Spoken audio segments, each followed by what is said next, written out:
Okay, hello everyone. So ngayon ang pag-uusapan natin is content creation. So sa video na to, pag-uusapan natin, magbibigay ako ng mga tips and tricks kung paano pagandahin yung ating content creation or yung motovlogging. So anyways, medyo bagong klaseng video to, no? As napapansin nyo, usually kasi ng mga video ko, nasa harap lang yung motor, nag-uusap lang ako sa likod. So ngayon naman is nagra-rides ako. Himala ba? Ayan, bagong klaseng style ng pag-video, no? So ngayon pag-uusapan natin yung content creation. So magbibigay ako ng mga tips and tricks. So for first context lang, may mga nagtatanong kasi sa akin kung paano daw, ayan, mga nagtatanong sa akin ng mga tips and tricks regarding sa content creation, kung paano daw, kasi sabi nila medyo mabilis ko daw nakuha yung subscribers or na-monetize. Okay, so yun yung sabi nila. Okay, so yun yung for context. So ito yung mga sinabi nila, kasi usually daw umaabot na ng 1 year. Tama ba? Hindi ko alam sa mga iba. Sabi nila umaabot na ng 1 year bago ma-monetize daw or 1,000 subscribers. Whereas sa akin, umabot ako ng 4 months. Okay? So 4 months with 20 plus na video. Usually kasi daw, napapansin niya daw nilang iba, umaabot na ng 100 plus videos bago na monetize. So yun yung pag-uusapan natin yan.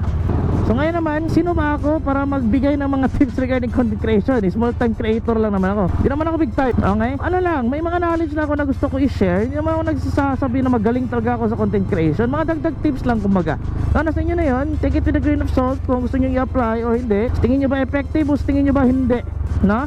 So, unahin natin, first is yung goal. Unang tip ko na masasabi sa inyo, dapat yung goal nyo, no? Sa pagko-content creation. So, sinasabi ko na goal. So, sana lang yung goal nyo is mag-enjoy lang kayo habang nagbablog. Pinakaunang tip ko talaga yan, dapat i-enjoy nyo talaga yung pagbablog nyo. Okay? Kasi, nahalata talaga, if yung goal nyo lang is like, let's say, gusto nyo lang ng kumita or let's say lang clout. I'm not saying na wrong yun, but lumalabas kasi yan kung ang hinahabol lang is clout lang talaga or pera lang. Okay? Marami naman talaga pera sa content creation, no? So, hindi naman wrong yun. Pero if yun yung main purpose mo talaga sa pagbablog mo, ang nangyayari niya kasi parang ka din nagtatrabaho. I mean, walang problema doon kasi sa iba naman talaga, ginagawa talaga nilang trabaho yung pagbablog, no? So, yan yung kanilang daily living nila. So, walang problema doon. Pero kung nagsisimula ka pa lang, yun kasi yung context doon. Kakasimula pa lang. So, yung video na to is usually para sa mga bagong simula sa YouTube, nagingin ng mga tricks. So pagkakasimula pa lang, siyempre wala ka pang monetize, no? Hindi din pwede na pera-pera. Siyempre hindi ka pa monetize, so wala mo ng pera. Okay, so first talaga, enjoyin nyo muna talaga. Okay, yun yung point ko, enjoyin nyo yung pagbablog nyo. Okay, second tip ko naman sa inyo is yung sa pagkagawa ng video. So sa pagkagawa ng video, tip ko niya talaga sa inyo, dapat pag-isipan nyo ng mabuti talaga yung pagka-create nyo ng titles at thumbnails. Yung dalawa na yan, medyo madali lang gawin yung titles at thumbnails, pero isa yan sa mga pinaka-important sa lahat ng video creation. So bakit? Yan kasi yung nagbibigay ng first impression sa mga videos nyo. Kaya kahit gaano kaganda ng videos nyo, ng content, mga pinagsasabi nyo, kung wala siyang package na maayos, hindi maganda yung pagka-title, hindi maganda yung pagka-thumbnails, ang mangyayari nyo, yung mga tao hindi man lang mag-click, hindi man lang nila ma-witness yung ganda na sinasabi mo. Okay, so kaya kailangan ganda yung title at thumbnail nyo.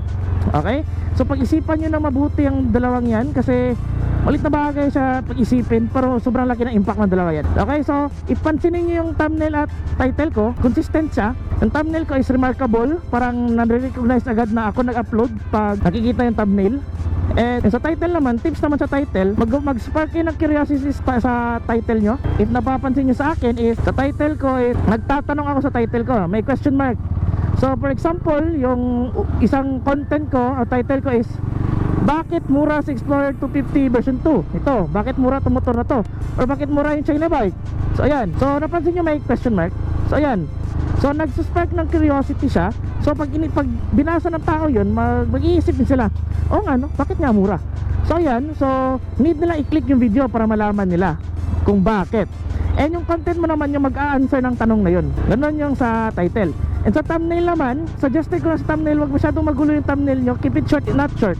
Keep it simple, no? So mga words na nakalagay sa thumbnail nyo, at pansinin nyo yung mga magagaling ng mga vlogger, yung mga thumbnail nila simple lang. Wala masyadong sobrang dami nakalagay sa kanilang thumbnail. Straight to the point, kung ano yung subject ng, ano yung content ng video na yon, dapat yun nakalagay agad kung ano yung lalagay sa video. Ganon yung sa thumbnail and title. So packaging ang tawag nun. So dapat maganda yung title at thumbnail para mag-click sila. Pag nag-click sila, malalaman nila maganda yung content mo, then ayun, goods. Okay? Yan yung second tip ko sa inyo. So pangatlong tip naman is, habang nagki-create mismo ng video is edit nyo naman. Yan lang. Okay? Edit nyo na maayos. wag yung pag-shoot nyo, post agad. Lagyan nyo naman ng something, like cuts nyo, ganyan. So example nyan is jump cuts, okay? Kasi meron ako nakikita ng mga video, hindi naman sa dinadaan ko sa kanila, pero ganito kasi yan sa content creation. Ang pinapabura ng YouTube algorithm talaga, isasuggest niya yung videos nyo kung napansin ni YouTube is ang video nyo mataas yung retention rate. Retention rate, ibig sabihin, tinatapos ng mga viewers nyo yung buong video nyo. Okay? So, ang sinasabi ko dito is iwasan nyo yung mga hang time ika-cut nyo. Kasi yung mga iba kasi, pag nagsushoot sila, let's say example, may nakita ko 30 minutes yung buong video niya, pinanood ko yung buong video niya 30 minutes. Okay? Pero almost 3 minutes lang siya nagsalita sa buong video na yun. Ganon, yun ang example. Sa 27 minutes na yun is nakatulala siya, tumitingin-tingin sa paligid lang, nag-iisip ko anong pwede sabihin. Cut niyo yung mga times na wala masyadong sinasabi. O let's say yung mga hang time ang tawag nun. Or yung pag-cut naman is tawag nun jump cuts. Okay? So pag merong walang nangyayari, walang ganap sa videos nyo, cut nyo. Okay?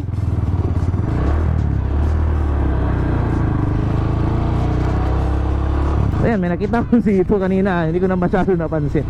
Okay, so yan yung pangatlong tip ko, no. So cut nyo. Okay, so napapansin nyo sa video ko habang nagsasalita ko is tuloy-tuloy, no. Kahit yung paghinga ko lang pinuputol ko na. Like, for example, story ako, nagsasalita ko tapos ganyan, yung mga ganong times, no, pinuputol ko agad yan. So ayan, so para wala masyadong para tuloy-tuloy yung pag-uusap mo sa video. Yun yung suggestion ko pangatlo.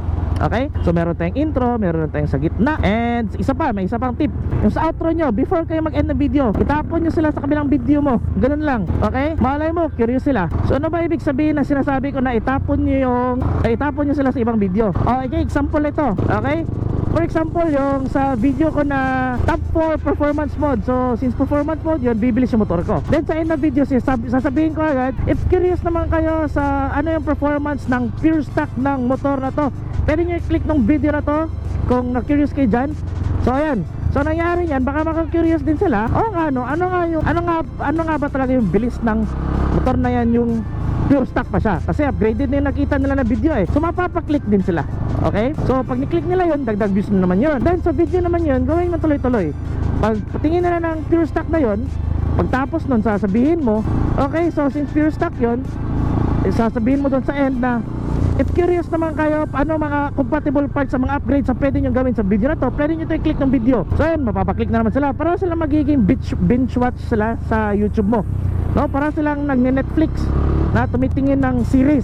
So ayan, ganyan yung itatapon mo sila sa hindi itatapon, ipapasa mo lang sila sa kabilang videos mo. Okay, so yun, merong intro, meron sa gitna, and merong outro. Okay, so yan yung mga tips na mabibigay ko sa inyo. So, hindi ko naman sinasabi na 100% na mag-work talaga sa inyo. Okay, pero tips lang yan. Pwede nyo gamitin, pwedeng hindi. So, ayan, nasa inyo yan kung gagamitin nyo, maniniwala kayo or hindi. But, yes, sometimes it does work, sometimes it does not. Ayan. So, para sa akin naman, nag-work naman siya, no?